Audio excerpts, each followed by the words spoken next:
Hey guys, Karp Chronicles, episode number 2, where you find out exactly what's going through my head, what happened last week, what could be happening this week, or anything happening in Brian Karp's head. So last week, and this is episode 2, okay? Last week, I was very disturbed and upset because I ran through the Karp portfolio and I updated all the taxes and I updated all the insurance. Actually, Portia did that for me. But I looked at the end, and across the entire board, our portfolio expenses went up $3,380 a month, which is about $44,000 a year. So now in 2025, it will cost the Karp family an additional $3,380 a month to run the portfolio. And being that I perseverate on everything, Jess said to me, stop saying this, because I probably said it the first day when I found this out 10 times. But this is, I guess, why, landlords have to raise rents. And we got to go through our 40 plus tenants, and we have to raise rents at least $100, maybe on some of the small garages 50, but we have to do this, because if we don't do this, we are hurting ourselves. And even though Jessica and myself are super philanthropic, this is not a non-for-profit, right? It's not Channel 13. So we run the portfolio to make money. So we have to make sure that we raise rents. So I know landlords get the stigma of being slumlords and always raising rents on the tenants, but I have to raise rents because the tax and insurance went up, and I'm just trying to, I'm not trying to make more money. I'm always trying to make more money, or more streams of income, but I have to be able to, keep the portfolio afloat. So we're raising rents, and I'm sorry guys, I have to pass it along to you. And it's the analogy that I was thinking about. It's like everyone gets upset when the hamburger place raises their prices, right? Well, they didn't raise their prices so they can be greedy and make more money. They raised their prices because gas prices went up, or trucking costs went up, or beef went up, and they pass it on to the consumer. So it's just like that with the Karp family portfolio. Second thing that I was probably insane about was property taxes in Suffolk County are due postmarked by January 10th. So typically we will pay the entire year in one shot. This year I decided to do it in halves. And the reason I did that is because the portfolio has grown so big. It's a substantial amount of money that we allocate during the year, and I have it, but instead of me giving it to the township, I'll keep it in our bank account and make interest off of it. Now, I had all the checks with me, and normally Jess just says put it in the mailbox, but I literally brought it to the post office. I was actually a little late when I was supposed to be home because I wanted to make sure it was postmarked. And then I was all concerned, being dyslexic. I was like, what box do I put it in? Is it out of town? Is it in town? But I put it in out of town, so I think I'll be okay with that.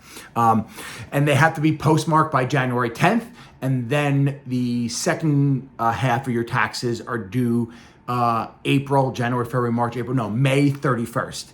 And what the person at the tax receiver's office said to me is that you pay your taxes ahead of time, and then you get to have your property sit in that township, right? Isn't it interesting? Same thing with rent money, right? So rent money, you pay for the month in advance. Now, mortgage, I believe you pay for after the month. And now hard money, you pay, because the Karp family loans hard money, you pay in advance of using the capital. I'm very excited. I just put apartment building into contract that I've been working on for 2 years. So I'm really excited about that. It's located in Upper Port Jefferson, where there's a huge revitalization project going on there. Now, being that it's commercial real estate, all inspections for commercial real estate generally happen after the contract.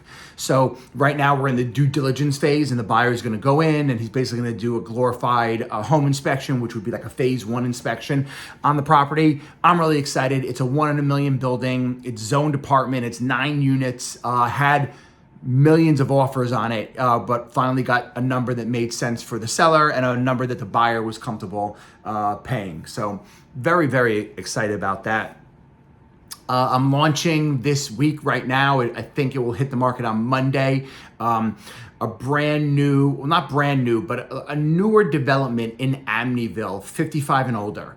I really like this because Amityville, this is like Western Amityville. Literally, you pull out of development on Sunrise Highway and you're in Nassau County. So any of my clients that are looking for something affordable, still kind of like Nassau, early Suffolk border, this unit's gonna go on for $525, 2-bedroom, 2-bath. The woman who owns it crushed it. The place is gorgeous, big vaulted ceilings. It is dog friendly. I think no big dogs, like only like medium or small dogs. But if you're interested, we'll figure it out. You are allowed to rent the units out, which I think is tremendous because you never know where life's gonna take you. And you may not wanna sell it. You may wanna keep it, or you may not wanna move in right now. Like the Karp family, we're all about buying assets today for tomorrow. That's the reason we bought our retirement house 3 years ago, even though I'm not retiring anytime soon. So maybe you want to just grab this thing for $525, rent it out, and then in a decade or 5 years, you call me to sell your house. But I'm very excited about it. It's a beautiful unit. It's totally renovated.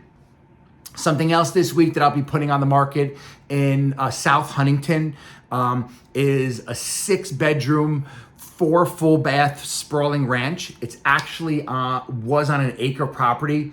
And this is why I love real estate. My client over the last 2 years fought with the town and got a land division and basically broke off the back of the lot. And I should be in contract on that. I sold that already to a builder who's gonna build it. So we'll be bringing you brand new construction in the back of the house, but now we're gonna be launching the front house.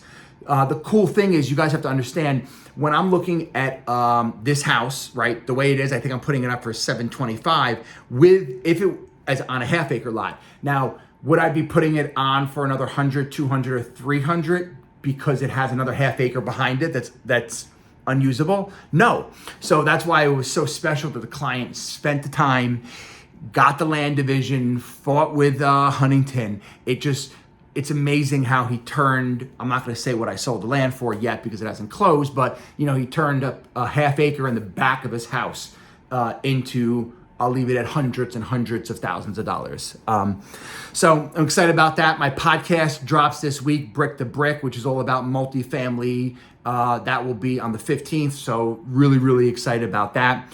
I also got a phone call from a gentleman who is flipping a house down the block from a property that I just sold, and had a great conversation. He wants us to help him sell the house. So we'll hopefully be able to meet with him and interview, and he'll give us an opportunity to sell the house. I hope he's realistic on price. Sometimes fix and flip investors aren't, but it was just the way he spoke. It was so I guess the big thing I want to say is the key to, in my opinion, being successful in any business is having no ego.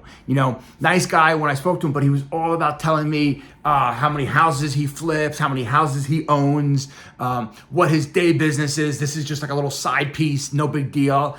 And we're blessed. The Karp family owns a very large rental portfolio in this town. I probably may even have more rentals in that town than he does. And, I didn't tell him that I sold 12 houses in that town just last year. But I did tell him that I'm capable of handling a job and we're going to crush it for him because we crushed the house that he called on. But I just thought it was so funny where it was like maybe ego is not the word, but it was all like, and I was just like, I'm gonna tell you I'm the best and no one's more knowledgeable and obsessed with real estate, but just the way he was like, it was cringe, it was cringe worthy, is I think what Jess says sometimes. Like I was like, okay, I'd just love to meet you and show you that we could we could really help you. That's all I really got for you guys. Excited for this upcoming week, but that's the Karp Chronicles, episode 2.